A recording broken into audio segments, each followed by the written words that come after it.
Natalie Merchant appeared on the Sunday Today program on October 8th, 1989, and was interviewed by Maria Shriver. You know whose wife she was. And you could tell Natalie was emerging out of being a 10,000 maniac and being Natalie Merchant.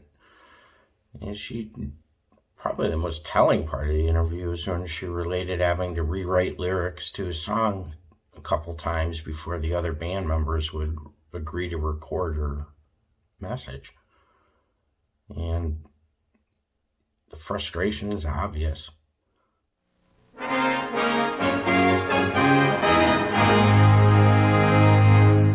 They call themselves 10,000 Maniacs, but that's another story. They are neither 10,000 in number nor maniacs on the bandstand. They are 4 men and a woman, a beguiling rock folk band from upstate New York.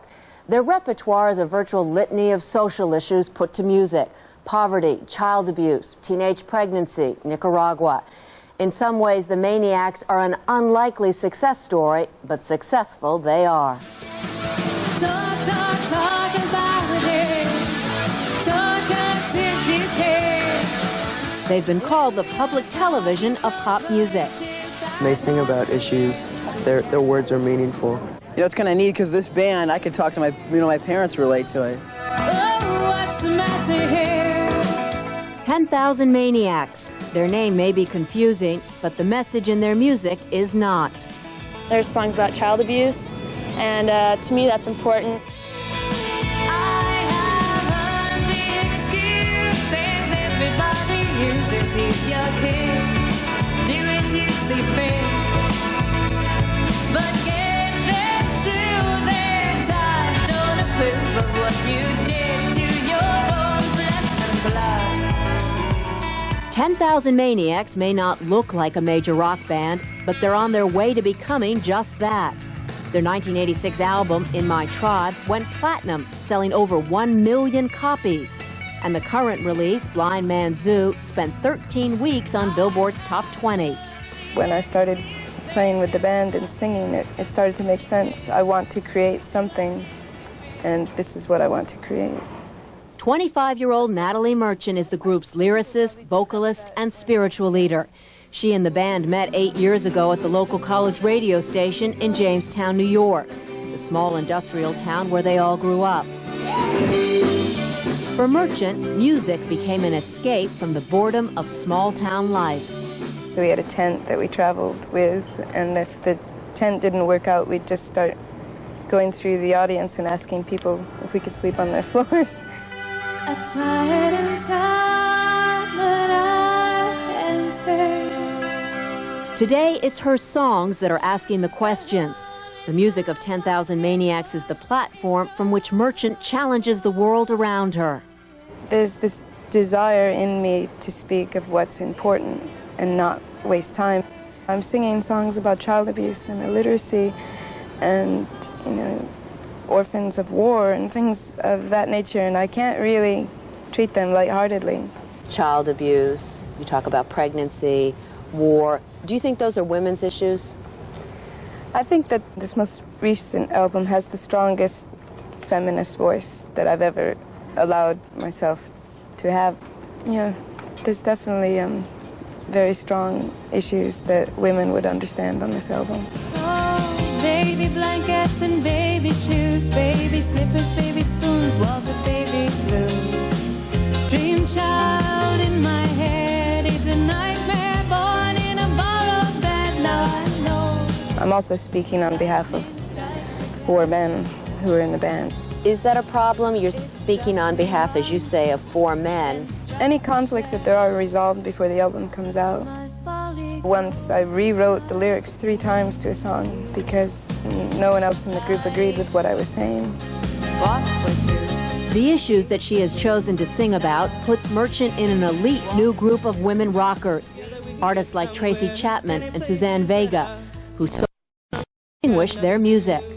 Do you think your music makes a difference in people's lives? Maybe a lot of our audience is young, and I think maybe my song Campfire Song, which talks about greed in relation to the environment, that this song will affect them in some way, the way that they think. That he can't beg nor steal. And I know that the songs do, in a way, affect people because they write me letters and I talk to them. That's really great. That's communication. One song that has struck a particular chord among her fans is The Big Parade, the story of a young boy visiting his father's name on the Vietnam War Memorial.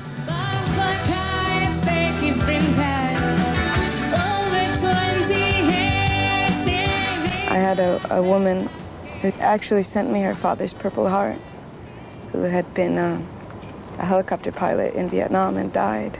To her, the medal didn't really mean anything. I left the letter and the Purple Heart at the War Memorial because I didn't feel comfortable having it either. Did you write her back and tell her that? Mm-hmm. I did. Trouble me, disturb me with all your cares and your worries. When she is not writing about the environment or war, she can often be found writing about her own family. Trouble Me is reportedly about your father. I think that's what made me write the song. My father was very ill and in the hospital. And I would go and sit with him for hours and hours. And I've started feeling like I wasn't just the child anymore. I was becoming a caretaker instead of always being taken care of. Why let your shoulders bend underneath this burden when my back is sturdy and strong? So the song Trouble Me is all just asking him to let me show that I care for him. 10,000 Maniacs' unexpected success has put Natalie Merchant in a difficult position. She worries about being swallowed up by the commercial system that she and the band have tried so hard to avoid. Can you be a rock and roll star? Can you be out touring? And I can't be a rock and roll star. You don't consider yourself a rock and roll? No, I could never be a rock and roll star. There's an arrogance that goes along with that I just can't, I can't justify.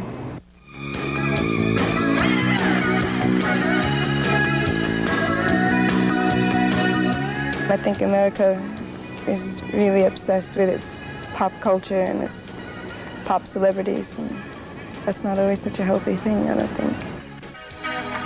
I hope I express some joy with my body when I'm dancing. You can't work for a better world unless you know what a good life is. The color of the sky is gray as I can see through the blinds. Lift my head from the pillow and then fall again. Merchant says her life will always include music, but perhaps without 10,000 Maniacs. She denies industry gossip that she'll leave the group, but she doesn't rule out solo projects. I think about doing a different type of music that maybe we're not capable of doing. There's a lot of music that I would like to make, and it doesn't always have a drum kit in it when I hear it in my head. The man 190 takes its Dior. 10,000 Maniacs have been able to voice many of the concerns of their generation. And while Natalie Merchant is pleased with the band's success, she still grapples with the prospect of fame. I'm hearing up through the door. You're certainly going in the direction of becoming less and less anonymous. It's possible. At a certain point, it's beyond your control, I think. We've been able to contain it, I think. Mostly because people weren't that interested. But you're not willing to stop it, in other words. That's a question that I have, is when to stop. There's always been a thought in my mind that there'll come a day when I just say that's enough and I'll just retire and not be seen again. On your journey as you go. But right now, I'm investigating. And what I'm investigating is the human condition. We'll surely fly to the day when we shall meet again. By the time you say goodbye.